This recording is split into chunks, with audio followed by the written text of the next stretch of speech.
Baik, Assalamualaikum warahmatullahi wabarakatuh. Perkenalkan, nama saya Ilham Ramadhani. Saya saat ini Ketua Remaja Masjid Nurul Mutakin, Tangkerang Labuai, Kecamatan Bukit Raya. Kenapa? Ini ingin aja yang abang tahu tentang syirik itu bang. Bisa abang jelaskan ke kami bang? Syirik itu adalah suatu perbuatan yang memang dilarang oleh Allah Subhanahu Wa Taala, yang tercantum dalam surah An-Nisa ayat 48. Di mana kita itu dilarang untuk berbuat syirik, dan syirik itu adalah perbuatan yang dosa besar. Allah tidak dapat mengampuni dosa syirik. Hampir semua dosa Allah dapat mengampuninya, tapi dosa syirik Allah sangat sulit untuk mengampuni dosa tersebut. Oleh karena itu kita jangan sampai terjerumus pada dosa syirik.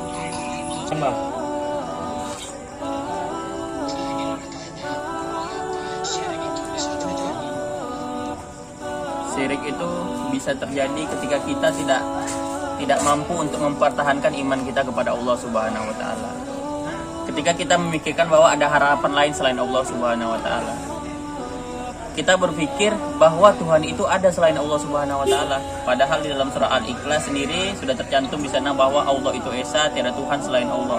Tapi kita masih mengharapkan hal-hal lain berkaitan tentang keimanan, berkaitan tentang keinginan kita, itu keinginan uang atau materi segala macam, di luar kekuasaan Allah. Jadi semisalnya ada pohon besar, di situ kita melakukan pesugihan dan segala macam karena kita beranggapan bahwa pohon tersebut mampu memberikan kita syafaat, mampu memberikan kita manfaat, padahal yang hanya mampu memberikan kita harapan dan manfaat adalah Allah Subhanahu. Selanjutnya saya ingin bertanya, apa saja bentuk-bentuk dari syirik? Bentuk-bentuk dari syirik itu ada dua. Yang pertama itu syirik besar, yang kedua itu syirik kecil. Syirik besar itu ialah ketika kita melakukan perbuatan syirik itu memang untuk mensekutukan Allah. Semisalnya kita menyembah berhala, menyembah pohon, itu adalah bentuk dari syirik besar. Dan Allah sendiri tidak akan mengampuni dosa-dosa seperti itu karena memang di dalam sebagaimana yang telah tercantum dalam surah An-Nisa ayat 48. Untuk kedua itu ada syirik kecil. Syirik kecil sendiri adalah berupa hal-hal ketika kita mengatakan selain Allah dalam sesuatu. Semisalnya begini, semisalnya kita mendapatkan uang atau mendapatkan rezeki, tetapi kita tidak menyebut karena Allah, tapi karena orang lain gitu.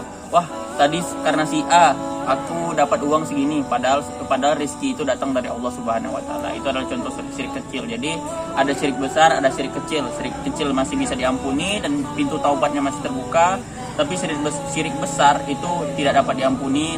Namun bersegeralah bertaubat ketika kita sudah pernah melakukan syirik besar ataupun syirik kecil.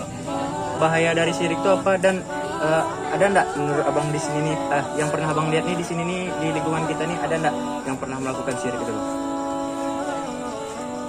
Syirik itu sangat berbahaya ya. Yang pertama, pikiran kita jadi rusak. Karena kita berpikir bahwa ada kekuatan yang tidak logik, ada gitu. Padahal sebenarnya mari kita bekerja. Kalau misalnya mau banyak uang, mau kaya raya, ya bekerja gitu. Jangan sampai melakukan pesugihan atau hal-hal berkaitan tentang mistis dan bekerja sama dengan setan. Padahal itu merupakan dosa besar dan hasilnya pun kita tidak ketahui gitu. Memang iya ada hasilnya atau malah justru dapat menjerumuskan kita ke depannya. Dan praktek syirik sendiri yang pernah kita lihat itu paling sering di sosial media pastinya ya. Kita sering melihat ada dukun-dukun yang mempraktikkan berbagai macam kegiatan-kegiatan untuk menggandakan uang atau hal-hal lainnya dengan menyebut selain Allah, dan itu merupakan praktik yang di luar logika, dan praktik tersebut merupakan praktik syirik yang dapat kita lihat. Kalau untuk di lingkungan kita sendiri, kita pasti sulit untuk menemukan orang-orang yang berbuat syirik karena mereka menyembunyikan perilakunya. Jadi kesimpulan yang dapat kita ambil itu apa ya bang? Bisa abang jelaskan bang?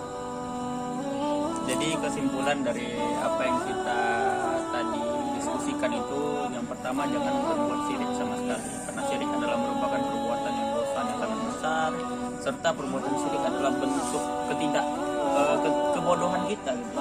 Karena sebenarnya ada sesuatu kekuatan yang lebih besar, yaitu berupa Allah Subhanahu Wa Taala, tapi kita juga memilih kekuatan-kekuatan lainnya yang ketidakjelasannya itu jelas gitu.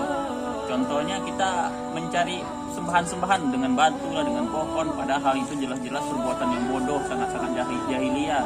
Seperti kembali ke zaman ketika di Mekah, itu merupakan zaman jahiliyah begitu. Jadi kita jangan sampai terjerumus ke dalam dosa syirik.